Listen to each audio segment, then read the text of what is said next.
Also tracking several of our local races tonight, including the race for St. Lucie County Sheriff and Palm Beach County State Attorney. Tonight we have live team coverage from reporters throughout our area. We begin with CBS12's Victoria DeCardenas. She joins us live at the Palm Beach County Convention Center, where preparation for Trump's watch party is underway. Victoria. Yeah, good evening, Jim and Liz. Things are really starting to take shape here in downtown West Palm Beach, just outside of the Palm Beach County Convention Center.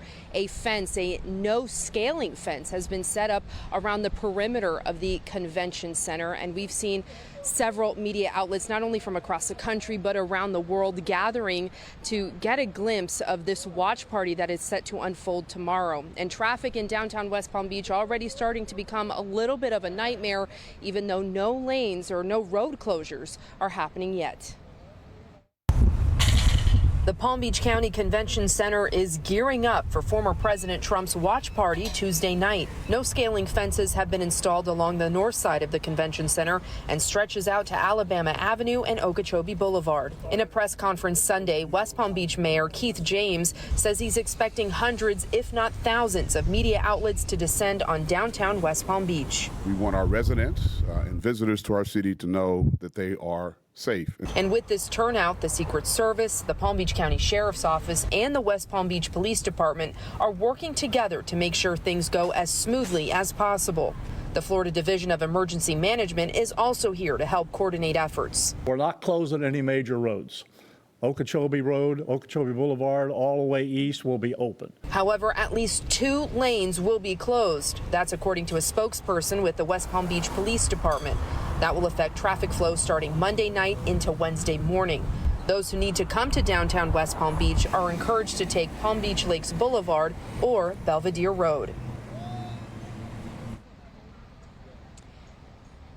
And during yesterday's press conference, we were told that demonstrators would be allowed outside of the Palm Beach Convention Center. Today, we learned that that will be happening on the medians on Okeechobee Boulevard. There'll be 2 camps for supporters, and there'll be a separate camp for protesters, but the two will not mingle during tomorrow's watch party. Jim? Yeah, Victoria, sounds like a huge undertaking for police and the city. Is there enough manpower to secure that convention center and the surrounding area? Jim, I think it's safe to say that there is. I've seen several law enforcement agencies coming from Broward, Miami-Dade, all the way to Port St. Lucie helping out this operation here because it is a huge operation, not to put that lightly. As you know, Trump has hosted these watch parties at Mar-a-Lago. This is his first time having one at the convention center. We still don't even know how many people are expected to show up besides the media. So this is a very large event, but I think law enforcement and officials here in the area have things under control. All right, our Victoria DeCardenas live in downtown West Palm Beach tonight. Thanks. Traffic also being affected on the island of Palm Beach. South Ocean Boulevard will be closed again until further notice. It's due to the heightened security measures involving Mar-a-Lago and the U.S. Secret Service. The closure spans between South County Road and Southern Boulevard. If that's part of your daily commute, you are going to want to use another route. Well, the latest CBS News poll showing the 2 candidates remain neck and neck. That is in all 7 of those important battleground states. Take a look at it. You can see right here, razor-thin margins in each of those states, likely deciding the election overall. Also, very close, that 47 to 50% range right now, but more than 79 million people so far across the country have already headed to the polls and cast their early votes. And the final early voting numbers are in for the state. Florida had a total of more than 8 million votes cast between early and mail-in voting. When we break the numbers down by our local counties, you can see just how many registered voters cast their ballots in each area. Martin County leads with more than 67% of voters casting their ballots. In Palm Beach County, an important race to watch is the one for state attorney. Voters will be deciding who the county's next top prosecutor will be. It's the first time in more than 12 years that this seat has been left open after David Dave Ehrenberg announced that he would not be seeking re-election. CBS 12's I-Team Chief Investigator Mike Magnoli joining us now. And all three of these candidates, Mike, are newcomers to the political game. Hey there, Jim. Yes, they are. Whoever becomes the next state attorney will be the boss to 150 prosecutors in the county, and that person will have control of how criminals are dealt with in the court system. That's everything from the high-profile death penalty cases to the misdemeanor cases. Adam Farkas is the independent in the race. Sam Stern is the Republican, and Alexia Cox the Democrat. A little while ago, I found all of them in the field. I asked all of them the same question. What should the voter be thinking about when they're making this decision? Listen. Impartiality, integrity. Don't let this election be bought. This is a very important election, probably the most important election besides the presidential. The most important thing for voters to think about is that the state attorney is the chief law enforcement officer for Palm Beach County. Just hire the best person to keep your family safe. The safety of Palm Beach County, it really depends on who you place in office as your next state attorney.